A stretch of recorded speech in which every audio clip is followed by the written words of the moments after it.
તો સ્વાગત છે મિત્રો તમારું આજના આ વિડીયોની અંદર. અને આજે આપણે જોવાના છીએ ધોરણ 9નું જે આપણું ચેપ્ટર ચાલતું હતું બરાબર, એના ઉદાહરણ અને સ્વાધ્યાય 6.1.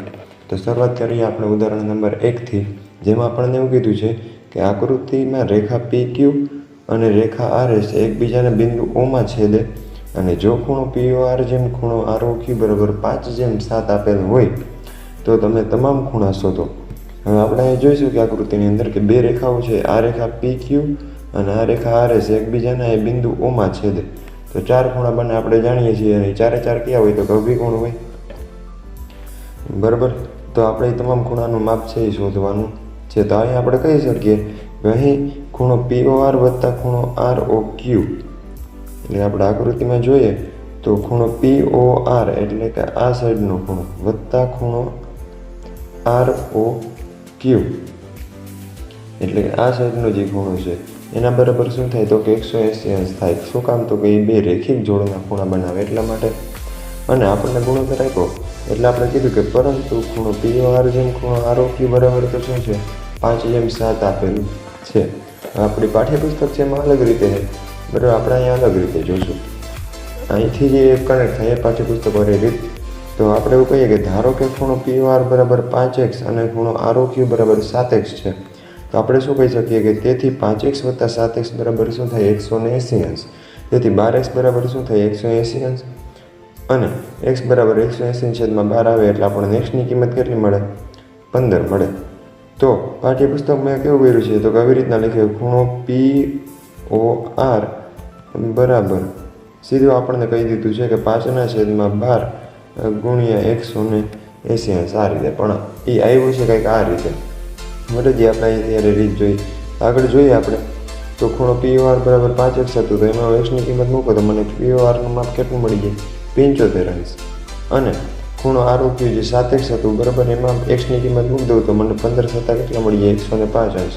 તો આપણે હવે જોઈએ કે ખૂણો POR આ ખૂણો મને કેટલાનો મળ્યો તો કે 75 માપનો, અને આ ખૂણો કેટલાનો મળ્યો છે તો કે 105 માપનો. તો આની આ સામેનો ખૂણો એ 105 હશે અને આ સાઈડનો ખૂણો કેટલાનો હશે તો કે 75 હશે. શું કામ તો કંઈ અભિકોણ બનાવે એટલે આપણે કીધું કે હવે ખૂણો POR અને બરાબર ખૂણો SOQ બરાબર શું થાય 75 અંશ, અને ખૂણો ROQ બરાબર ખૂણો POS બરાબર શું થાય 105 અંશ. શું કામ તો કે બે શું છે અભિકોણો છે એટલા માટે. અભિકોણો આપણે આગળના લેક્ચરમાં ભણી ગયા કે એકરૂપ હોય એટલે કે એને માપ કહેવા મળે સમાન.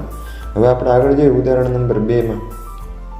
તો આપણને એવું કીધું છે કે આકૃતિમાં કિરણ OS અને એ રેખા POQ ઉપર આવેલું છે. એટલે કે આ જે કિરણ છે કિરણ OS એ રેખા POQ ઉપર, અને કિરણ OR અને કિરણ OT એ અનુક્રમે શું કરે તો કે ખૂણો POS અને SOQના કોણ દ્વિભાજક છે.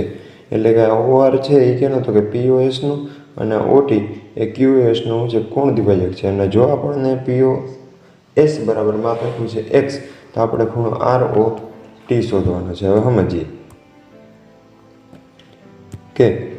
કે કિરણ OS એ રેખા POQ ઉપર છે, તેથી ખૂણો POS વત્તા SOQ આપણે શું લખીએ કે 180 અંશ. શું કામ તો કે રેખિક જોડ બનાવે એટલા માટે. હવે આપણને આ બેમાંથી POSની વેલ્યુ આપી છે રકમમાં કેટલી છે x, તો હું xને મૂકી દઉં POSની જગ્યાએ તો મને x વત્તા SOQ બરાબર શું મળે તો કે 180, અને આ xને ઉપાડીને આ સાઈડ લઈ જાઉં તો એ શું થઈ જાય પ્લસમાંથી માઇનસમાં. તો SOQ બરાબર મને શું મળે 180 ઓછા x મળે. ત્યાંથી આગળ આપણે જોઈએ તો કહીએ કે કિરણ OR એ ખૂણો POSનો દ્વિભાજક છે. તો POR બરાબર ROS આ બે ખૂણા અહીં આપણે જોઈએ આકૃતિમાં કે આ ખૂણો POR અને ROS આ બંને મળીને આખો ખૂણો કયો બનાવે POS બરાબર. તો એ કોણ દ્વિભાજક છે એટલે અડધા માપના હોય, ખૂણા POSના અડધા માપના હોય. POSનું માપ આપણી પાસે x છે બરાબર, તો એનું અડધું માપ શું થાય તો કે xના છેદમાં 2 થાય. તો એ આપણે કીધું છે. ત્યારબાદ આપણે કીધું કે ભાઈ કિરણ OT એ ખૂણા SOQનો દ્વિભાજક છે, અને SOQનો અડધું માપ કેના બરાબર થાય તો કે QOT અને SOT જેના કોણ દ્વિભાજક દ્વારા બનતા બે ખૂણા હવે. તો એ 180 ઓછા x હતું એના અડધા કરીએ એટલે શું થઈ જાય તો કે 180 ઓછા અડધા કરીએ 90, અને ઓછા xના અડધા ઓછા xના છેદમાં 2. હવે ROTની વાત કરીએ જે આપણે શોધવાનો હતો. આકૃતિમાં જોઈએ પહેલાં તો ROT એટલે શું છે તો કે આ ખૂણો છે ROT, જે બે ખૂણા ROS અને SOTનો બનેલો છે. તો એ આપણે કીધું છે કે ભાઈ ખૂણો ROT બરાબર શું છે, ROS અને SOT. હવે ROSનું માપ આપણને મળ્યું x/2 અને SOTનું 90 ઓછા x/2. આ વત્તા x/2 ઓછા x/2 ઉડી જાય એટલે આપણે જવાબ શું મળે, ROTનો 90 મળે. તો આ ઉદાહરણ 2 હતું. ત્યારબાદ આપણે આગળ વધીએ ઉદાહરણ 3માં. તેમાં એવું કીધું કે આકૃતિની અંદર OP, OQ, OR અને OS આ 4 કિરણ આપેલા છે, બરાબર. તો સાબિત શું કરવાનું, ખૂણો POQ, ખૂણો QOR, ખૂણો SOR અને ખૂણો POS, બરાબર. અહીંયા રકમમાં આપણે કીધું ખૂણો POS, બરાબર, એ કેટલા માપના થાય તો કે 360.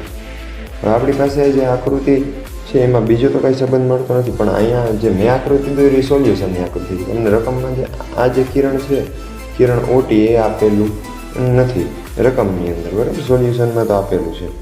આપણે વાત કરીએ કે સૌપ્રથમ કિરણ OQ છે, બરાબર. એટલે કે આ જે કિરણ છે OQ એને ક્યાં લંબાવીએ તો કે પાછળની તરફ કોઈ બિંદુ T સુધી લંબાવી દઈએ તો તેથી આપણને રેખા કઈ મળે તો કે TOQ નામની રેખા મળે. હવે કિરણ OP એ શેના ઉપર તો કે રેખા TOQ ઉપર છે. આ કિરણ OP છે એ કેના ઉપર, રેખા TOQ ઉપર. તેથી આપણે કહી શકીએ કે ભાઈ ખૂણો TOP એટલે કે આ ખૂણો અને ખૂણો POQ એટલે કે આ ખૂણો, એ બેનો સરવાળો કેટલો થાય, 180 અંશ. શું કામ તો કે રૈખિક જોડના ખૂણા છે એટલા માટે. અને એને આપણે કહી દીધું છે સમીકરણ નંબર 1. હવે એવી જ રીતના બીજું કોઈ કિરણ જ્યાં OS છે એ આ રેખા TOQ ઉપર છે, તો એની પાસેના જે આ ખૂણો અને આ આખો ખૂણો એ શું બનાવે, 180 અંશનું માપ, કારણ કે રૈખિક જોડ. તો એ કીધું કે કિરણ OS એ રેખા TOQ પર હોવાથી ખૂણો TOS વત્તા SOQ બરાબર શું થાય, 180 અંશ, જેને કીધું છે સમીકરણ નંબર 2.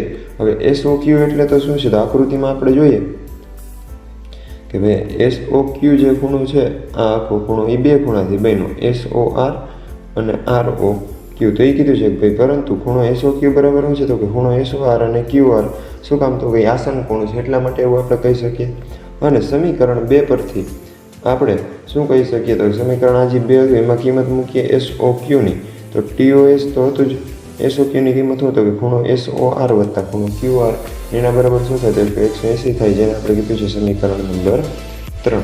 હવે આપણે શું કરીએ છીએ તો કે સમીકરણ 1 અને 3નો સરવાળો, તો જે બધા જ ખૂણા હતા એનો સરવાળો લખી દીધો આપણે. ખૂણો TOP વત્તા ખૂણો POQ વત્તા ખૂણો TOS વત્તા ખૂણો SOR વત્તા ખૂણો QR બરાબર તો શું થાય 360. પણ આમાંથી આપણે જે સાબિત કરવાનો છે ખૂણા એ તો ક્યાં છે તો કે QOR આપણી પાસે આની અંદર આવી ગયું, બરાબર. SOR છે એ પણ આવી ગયું અને ત્રીજો ખૂણો કયો તો કે POQ આવી ગયો. રકમમાં આપણે સાબિત ક્યાં કરવાનું કીધા હતા ખૂણા તો કે ભાઈ POQ, QOR, SOR ને એક ખૂણો જે POS જે આપણે ઘટે છે અહીંયા, બરાબર. તો એ કેવી રીતના બને તો કે એ TOP વત્તા TOS થઈને આખો ખૂણો POS બને. શું કામ તો કે આપણે આકૃતિમાં જોઈએ કે આ જે ખૂણો છે POS, બરાબર, એ કેના દ્વારા તો કે આ ખૂણો POT અને TOS દ્વારા બને. રેડી, જે કહેવાય છે આસન ખૂણો છે. અહીં કારણ નથી લખ્યું પણ એ છે શું યાદ રાખજો મિત્રો, એ શું છે તો કે આસન ખૂણ છે, બરાબર. તો આપણે એ બેની વેલ્યુ આની અંદર મૂકી દઈએ તો આપણને શું મળે તો કે ખૂણો POQ વત્તા ખૂણો QR વત્તા ખૂણો SOR વત્તા ખૂણો POS જેના બરાબર માપ મળે 360. અને આ જ વસ્તુ આપણે શું કરવાની હતી સાબિત કરીને આપવાની હતી, જે આપણે આપી દીધી. હવે આપણે શરૂઆત કરવાની છે આપણું સ્વાધ્યાય નંબર 6.1, બરાબર. એનો પહેલો દાખલો જોઈએ કે આકૃતિની અંદર રેખા કોઈ AB છે અને CD છે, બરાબર. આ બંને રેખા બિંદુઓમાં છેદે છે અને ખૂણો AOC વત્તા ખૂણો BOE બરાબર 70 અંશ માપ આપ્યું. એટલે કે આ બે ખૂણો AOC અને વત્તા ખૂણો BOE આનું માપ બેનો સરવાળો 70 આપ્યો. અને BOD એટલે કે આ ખૂણો કેટલાનો માપનો છે તો કે 40ના માપનો આપણને આપ્યો હોય. તો આપણે કયો ખૂણો મેળવવાનો તો કે આ ખૂણો BOE એ કેટલાના માપનો થાય અને વિપરીત કોણ COE એટલે કે આ સાઈડનો વિપરીત કોણ COE આ ખૂણો આપણે મેળવવાનો છે. તો શરૂઆત કરીએ આપણે કે ભાઈ સૌપ્રથમ તો આપણે જે રકમમાં કીધું છે એ લખી લઈએ કે ખૂણો AOC વત્તા ખૂણો BOE બરાબર 70 અંશ અને ખૂણો BOD બરાબર 40 અંશ આપણે આપેલું છે. હવે અહીં BOD બરાબર AOC બરાબર શું થાય છે 40 ડિગ્રી, કારણ કે એ શું છે અહીંયા આપણે આકૃતિની અંદર જોઈએ કે આ ખૂણો BOD અને ખૂણો AOC બરાબર એના બરાબર શું કીધું 40 અંશ. શું કામ તો કે અભિકોણ બને. એ ભૂલથી કારણ આપણે બીજું લખાઈ ગયું આસન કોણ, પણ આસન કોણ ત્યાં નહીં આવે, યાદ રાખજો. ત્યાં શું આવશે એ અભિકોણ કહેવાશે બરાબર. તો જે ખૂણા AOC ની કિંમત 40 મળી એને હું આની અંદર મૂકી દઉં તો આપણે શું લખી શકીએ તો કે ખૂણો AOC વત્તા ખૂણો BOE બરાબર 70 ની અંદર ખૂણા AOC ની કિંમત આમ મૂકતા તો AOC ની કિંમત 40 મળી એમ મૂકીએ તો આપણે BOE ની કિંમત મળે 40 ને ઉપાડીને 70 ની આ સાઈડ જવા દઉં તો એ -40 થઈ જાય બરાબર. તો એ -40 થાય એટલે 70 માંથી 40 નીકળે તો મને એક ખૂણા BOE નું માપ મળી ગયું છે આપણે શોધવાના. તો જે મળ્યું છે કેટલું 30 અંશ. હવે આકૃતિ પરથી આપણે શું કહી શકીએ તો કે ભાઈ ખૂણો COD એ શું છે સરળ કોણ. અહીંયા તમે જુઓ કે ખૂણો COD એટલે કે આ ખૂણો સીધી લીટી એ સરળ કોણ છે. હવે આપણી પાસે આ ખૂણાનું માપ છે, આનું માપ છે, તો આપણે વિપરીત કોણ મેળવવો હોય તો COD સરળ કોણની અંદર આપણે આ બે ખૂણાને ઉમેરી દઈએ તો આપણે આખો આ વિપરીત કોણ મળી જાય બરાબર. તો એ મેં કહ્યું છે કે વિપરીત કોણ આ જે COD સરળ કોણ હતો એટલે એનું માપ મળે કેટલું 180 અંશ. તો વિપરીત કોણ CO મેળવવો હોય તો ખૂણો COD વત્તા ખૂણો BOD વત્તા ખૂણો BOE આ ત્રણનો આપણે શું કરવો પડે સરવાળો કરવો પડે. તો એ કીધું છે કે COE બરાબર COD એટલે કે 180 અંશ, BOD એટલે કે 40 અંશ અને આ 30 અંશ. તો એ ત્રણેયનો સરવાળો આપણને શું મળે વિપરીત કોણ COE. આ શું મળે છે વિપરીત કોણ COE જે મળે 250 અંશના માપમાં. ત્યારબાદ આપણે શરૂઆત કરીએ દાખલા નંબર 2ની. તો એમાં શું કીધું છે તો કે આકૃતિમાં રેખા XY અને MN એ કોઈ બિંદુ O માં છેદે એટલે કે આ રેખા XY અને MN એ કોઈ બિંદુ O માં છેદે અને ખૂણો POY એટલે કે આ ખૂણો POY એ 90 અંશનો હોય અને A/B એટલે કે આ ખૂણો અને આ ખૂણો એ આપણને કેટલા આપ્યું છે 2/3. તો આપણે ખૂણો C શોધવાનો છે. તો આવી જ વસ્તુ આપણે ઉદાહરણમાં પણ કરીએ કે આ ગુણોત્તરવાળી વસ્તુ આવે તો ત્યારે શું કરતા હતા x ધારતા. પણ અહીંયા પહેલાં આપણે કહીએ કે ભાઈ અહીં ખૂણો POX વત્તા POY એટલે કે આ POX આખો ખૂણો અને POY એના બરાબર શું થાય તો કે 180. શું કામ તો એ રેખિક જોડના ખૂણા છે એટલા માટે. હવે POXની વેલ્યુ આપણી પાસે નથી, આપણી પાસે POYની વેલ્યુ છે, અહીંયા લંબ છે એટલા માટે બરાબર. એ કેટલું છે તો કે 90 અંશનું.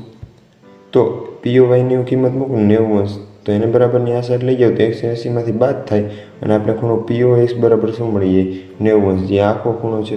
હવે આખો ખૂણો બે ખૂણાથી બન્યો તો કે POM એટલે ખૂણો ખૂણો A અને MOX એટલે કે ખૂણો B બરાબર. તો એ કીધું છે કે ખૂણો POX બરાબર તો શું છે તો કે POM વત્તા MOX જેનું માપ A વત્તા B છે બરાબર. હવે આપણે ગુણોત્તર આપ્યો ભાઈ POM બરાબર MOX A/B જે આપણે ગુણોત્તર આપ્યો હોય છે કેટલો 2/3 છે એવું આપેલું છે. હવે આપણે ધારી લઈએ કે A બરાબર 2x છે અને B બરાબર શું છે 3x. તો જે POXનું જે આ વાળો ભાગ હતો એમાં હું કિંમતો મૂકી દઉં તો એની કિંમત 2x, Bની કિંમત 3x અને POXની કિંમત તો કેટલી છે 90 અંશ જે આપણે અહીંયા ઉપર મળી ગઈ હતી બરાબર. તો આ બેનો સરવાળો શું થાય 2x વત્તા 3x એટલે 5x બરાબર 90. તો xની કિંમત મને કેટલી મળે 18. તો મારે જો એ ખૂણો ગોતવો હોય તો શું કરવું પડે તો કે 2 × 18 એટલે એ મને કેટલાનો મળે 36 અંશ.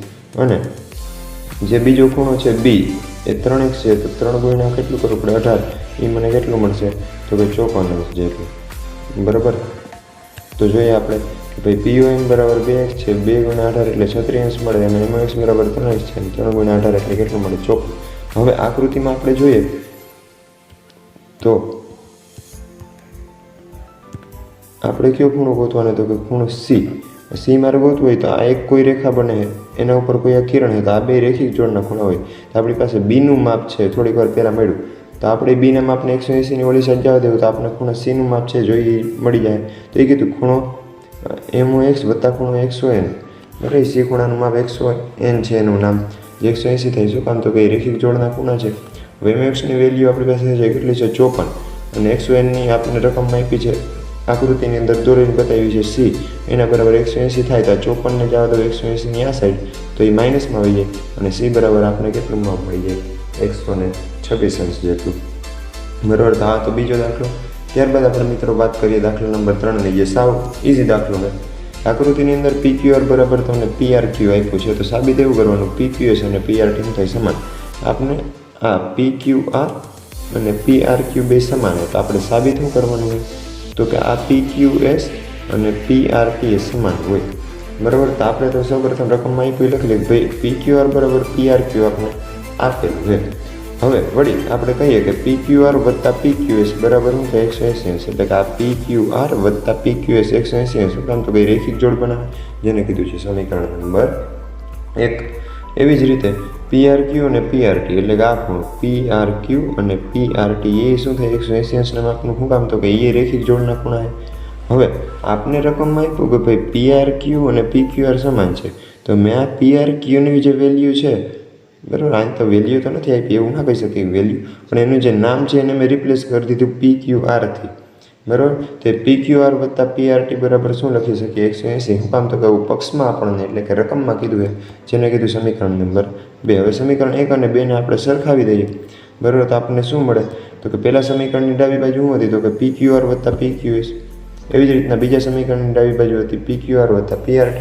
જમણી બાજુ બેની સમાન જ છે 180. PQR સામસામેની બાજુથી ઉડી જતું હોય તો હું PQS અને PRT જે કહેવાય છે સમાન છે. આજ આપણે સાબિત કરવાનું હતું.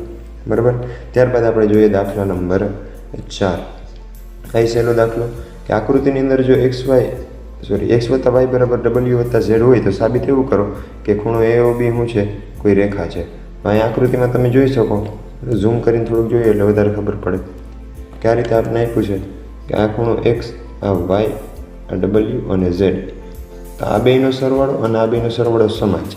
આપણે સાબિત એવું કરવાનું છે કે આ AOB જે રેખા છે, આ AOB શું છે, કોઈ રેખા છે એવું આપણે સાબિત કરવાનું છે. તો આપણે કઈ જ રકમમાં આપ્યું x વત્તા y વત્તા w વત્તા z બરાબર શું થાય 360. રકમમાં નથી આવ્યું, પણ આપણે કહી શકીએ શું કામ, તો આ બિંદુ પાસે આખો ખૂણો બને, 4 4 ભેરું થાય, જેનું માપ 360 હોય, તો બિંદુના બધા ખૂણાનો સરવાળો કેટલો થાય 360. હવે w વત્તા z બરાબર આ x વત્તા y આપણે લખીએ, તો x વત્તા y અને x વત્તા y બે વાર થાય. બરાબર, w વત્તા z ની બરાબર મેં આ x વત્તા y લીધું, એના બરાબર શું છે 360, કારણ કે આવું રકમમાં આપણે કીધું કે x વત્તા y બરાબર શું છે w વત્તા z. તો અહીં બે વાર x y ભેરા થાય, તો આપણે એને 2x વત્તા 2y બરાબર 360 એવું કહી શકીએ. અને 2ને હું સામાન્ય કાઢી લઉં તો 2 સામાન્ય નીકળે, કાઉન્સમાં વધે x વત્તા y અને આ બરાબર શું વધે 360. તો x વત્તા y બરાબર 360 છેદમાં 2 વહી જાય, એટલે આપણે જવાબ શું મળે 180. હવે x વત્તા y કયો ખૂણો છે, તો આપણે આકૃતિની અંદર જોઈએ કે x એટલે ખૂણો છે BOC અને y એટલે કયો ખૂણો છે, તો કે આ AOC. બરાબર, તો આપણે કીધું કે ભાઈ BOC વત્તા AOC અથવા તો COA બરાબર શું થાય 180, કારણ કે એમ છે ભાઈ આસન કોણના ખૂણા છે. અને પૂર્વધારણા 6.2 જોઈ હતી, એના મુજબ આપણે કહી શકીએ કે જો બે આસન કોણનો સરવાળો 180 થતો હોય એવી આપણી પૂર્વધારણા હતી. તો જે સામાન્ય નથી એવા કિરણો રેખાની રચના કરતા છે, જે AOB શું છે, તો કે આખી રેખા છે એવું સાબિત કરવાનું હતું, એ આપણે કરી દીધું. ત્યારબાદ દાખલા નંબર 5. તો આપણે એવું કીધું કે આકૃતિમાં POQ કોઈ રેખા છે, એટલે કે આ રેખા છે, અને કિરણ OR એ રેખા PQ ને લંબ છે. આ કિરણ OR શું છે, રેખા PQ ને લંબ એટલે 90 ખૂણો બનાવે. અને OP અને OR વચ્ચે અન્ય એક કિરણ OS આવેલું છે, જે આ. તો સાબિત એવું કરો કે ખૂણો ROS, મતલબ કે જે આ ખૂણો છે ROS એના બરાબર શું થાય, તો કે 1/2 ખૂણો QOS, એટલે કે આ QOS ઓછા POS, આવું આપણે સાબિત કરવાનું છે. તો કરી દઈએ, એમાં કંઈ મોટી વાત છે નહીં. તો આપણે કહીએ કે સૌપ્રથમ અહીં ત્રિકોણ નહીં પણ કિરણ OR એ રેખા PQ ને લંબ હોવાથી આપણે બે ખૂણા 90 અંશને મળે. ક્યાં, તો કે ખૂણો QOR આ 1/90 અંશ મળે અને POR આ પણ શું મળે 90 અંશનું માપનું મળે. તો હવે તમે આની અંદર જુઓ કે ખૂણો QOR એટલે આ ખૂણો QOR વત્તા ખૂણો ROS એટલે કે આ ખૂણો QOR વત્તા ROS એ બે મળી અને આખો આ ખૂણો બનાવે QOS. બરાબર, શું કામ, તો કંઈ આસન કોણ બનાવે છે એટલા માટે. હવે આપણી પાસે QOR ની વેલ્યુ અહીંયા મળી કેટલી છે, 90 અંશ, તો એ મેં કિંમત મૂકી દીધી 90 અંશ. ROSની વેલ્યુ નથી તો એમને ROS રાખ્યું અને બરાબર શું લખ્યું છે QoS. તો QoS બરાબર મને શું મળ્યું, આપણે સરખાઈ લખ્યું એટલે કે 90 અંશ વત્તા ROS, જેને કીધું છે સમીકરણ નંબર 1. તો એ જ રીતે એટલે કે તેવી જ રીતે ખૂણો POR બરાબર શું થાય, POS વત્તા ROS. અહીં જોઈએ કે ખૂણો POR એટલે કે આખો ખૂણો એના બરાબર શું થાય, POS અને ROSનો સરવાળો એ આસન કોણ, બરાબર. તો જેમાં POS જે આપણે સાબિત કરવાનો જે ખૂણો છે એ જોઈએ એટલે એને અલગ રાખી લીધું અને આ ROSને ક્યાં જવા દીધું છે, PORની સાઈડ, એટલે કે એ પ્લસમાંથી માઇનસ થઈ જાય તો શું થઈ જાય, ખૂણો POR ઓછા ROS. હવે ખૂણો POS બરાબર શું મળે તો કે PORની વેલ્યુ છે 90 અંશ અને ROSની નથી તો એ માઇનસ એમને રાખ્યા, જેને કીધું છે સમીકરણ નંબર 2. હવે શું કીધું છે તો કે સમીકરણ 1 અને 2 ને બાદ કરતા, એટલે 1માંથી 2 બાદ કરીએ તો હવે જોજો અહીંયા આ બે સમીકરણ છે આપણા, બરાબર, જેની ડાબી સાઈડ છે QoS અને આની ડાબી સાઈડ કેટલી છે POS. તો QoS માઇનસ POS અહીંયા છે, QoS માઇનસ POS બરાબર શું થાય તો કે આની જમણી સાઈડ 90 વત્તા ROS, એમાંથી બાદ શું થાય તો કે 90 ઓછા ROS, એટલે અહીં વચ્ચે બાદ બાકીની નિશાની, બીજા કૌંસમાં 90 ઓછા ROS. હવે અહીં બીજું કંઈ નથી થતું, અહીંયા એમનું એમ, બરાબર, આ જે 90 છે એમને એમ, બરાબર, અને આ ROS એમને. હવે આ માઇનસ અંદર લાગે એટલે 90 માઇનસ બની જાય અને એ માઇનસ અંદર અહીંયા લાગે તો એ માઇનસ માઇનસ પ્લસ ROS બની જાય. તો જે પ્લસ 90 અને માઇનસ 90 હતા બરાબર એ એકબીજા સાથે ઉડી જાય તો વૈતા શું તો કે પ્લસ ROS અને પ્લસ ROS, તો 2 ROS મળે. એના બરાબર શું હતું તો કે QoS માઇનસ POS. બગડાને જવા દઉં આ સાઈડ તો ગુણાકારમાંથી ભાગાકારમાં જઈએ તો મને ખૂણો ROS બરાબર શું મળે 1/2 ખૂણો QoS માઇનસ POS. આ જ વસ્તુ આપણે સાબિત કરવાની હતી. અને હવે આપણે આ સ્વાધ્યાયનો દાખલો છેલ્લો તો જોઈએ કે ખૂણો XYZ બરાબર 64 આપેલ છે અને XYને બિંદુ P સુધી લંબાવેલું છે. આ ખૂણો XYZ 64 આપ્યો અને આપણે XYને શું કર્યું છે P સુધી આ રીતે લંબાવ્યું. તો આપેલ સૂચના પરથી આકૃતિ દોરો જે આપણે દોરી. હવે જો કિરણ YQ એટલે કે આ કિરણ એ ખૂણા ZYP નો શું હોય દ્વિભાજક હોય તો ખૂણો XYQ એટલે કે આ ખૂણો XY અને Q આ ખૂણો અને વિપરીત ખૂણો QYP એટલે કે આ આખો ખૂણો શોધવાનો છે, બરાબર. તો શોધીએ આપણે કે અહીં પહેલાં તો ખૂણો XYZ બરાબર આપણને 64 આવ્યો અને ખૂણો XYZ વત્તા ZYP, XYZ અને ZYP એ શું થાય 180 અંશ, કારણ કે રેખિક જોડ બનાવે. તો ZYP બરાબર XYZની વેલ્યુ 64 છે, જે હું 180ની આ સાઈડ જવા દઉં તો માઇનસમાં આવી જાય. તો ZYPનું માપ મને મળે કેટલું 116, એટલે કે કયો ખૂણો મને મળ્યો છે ZYP, એટલે કે આ ખૂણો મને મળ્યો કેટલો તો કે 116 અંશનો. હવે આપણે શું કહીએ તો કે અહીં કિરણ YQ એટલે કે આ YQ છે એ ખૂણા ZYPનું દ્વિભાજક હોવાથી, વિભાજક છે એટલે આ બે સરખા માપના ખૂણામાં એનું વિભાજન કરી નાખશે. તો એ બે સરખા માપના ખૂણા ક્યાં છે તો કે એક છે ZYQ અને બીજો છે QYP. તો એના બરાબર આપણે શું લખી શકીએ તો 1/2 ZYP. શું કામ તો કે એનો દ્વિભાજક હતો એટલા માટે. હવે ZYPની આપણે કિંમત મળી 116, તો 116 ભાગ્યા 2 થાય તો એનો જવાબ શું આવે 58. હવે જો અહીંયા કે ખૂણો XYQ એટલે કે આકૃતિમાં આપણે જોઈએ કે ખૂણો XYQ, આ XYQ આખો ખૂણો એના બરાબર શું થાય તો કે XYZ વત્તા QYZ. શું કામ તો કે આ સમકોણ છે તો એ કીધું છે તો એના XYZ વત્તા ZYQ. હવે બેની વેલ્યુ આપણી પાસે છે, XYZની 64 અને ZYQની 58. તો આખો XYQ શું મળે 122 મળે, બરાબર. તો આપણે શોધવાનું છે તો કે વિપરીત ખૂણા આખો, બરાબર, QYP અહીંથી. તો તમે જુઓ QYPમાં તો કે આ એક આસન કોણ આવી જાય XYP પ્લસ આ ખૂણો અને આ ખૂણો એ બેનો સરવાળો આપણે કરી દઈએ. જે હમણાં જ કર્યો કેટલો હતો 122 મળ્યો, એમાં હું આસન ખૂણો એડ કરી દઉં તો શું મને મળી જાય વિપરીત ખૂણો જે આપણે QYP શોધવાનો હતો. તો એ કીધું છે કે વિપરીત ખૂણો QYP બરાબર શું થાય તો કે ખૂણો XYP વત્તા XYQ. હવે XYને બિંદુ P સુધી લંબાવેલ હોવાથી આપણે ખૂણો XYP 180 અંશના માપનો મળે, કારણ કે એ સરળ કોણ બનાવે. હવે સરળ કોણની વેલ્યુ આપણે શેમાં મૂકી દઈએ, આની અંદર મૂકી દઈએ અને એક્સ બાય ક્યુની તો ઓલરેડી આપણી પાસે મળી છે, જે અહીંયા રહે 122 એક્સ બાય ક્યુની પીની. તો વિપરીત ખૂણો ક્યુ વાય પીની વેલ્યુ શું મળે, તો કે આની અંદર કિંમત મૂકી દો એક્સ વાય પીની 180 અંશ અને એક્સ વાય ક્યુની 122 અંશ, બેનો સરવાળો કરીએ એટલે આપણે વિપરીત ખૂણા ક્યુ વાય પીનું માપ મળી જાય. કેટલું છે મિત્રો? 302. તો અહીંયા આપણું જે સ્વાધ્યાય છે એ શું થાય છે? કમ્પ્લીટ પૂરું થાય છે. આપણે નવા ટોપિક સાથે ખૂબ જ જલ્દીથી પાછો વિડીયો અપલોડ કરી દઈશું.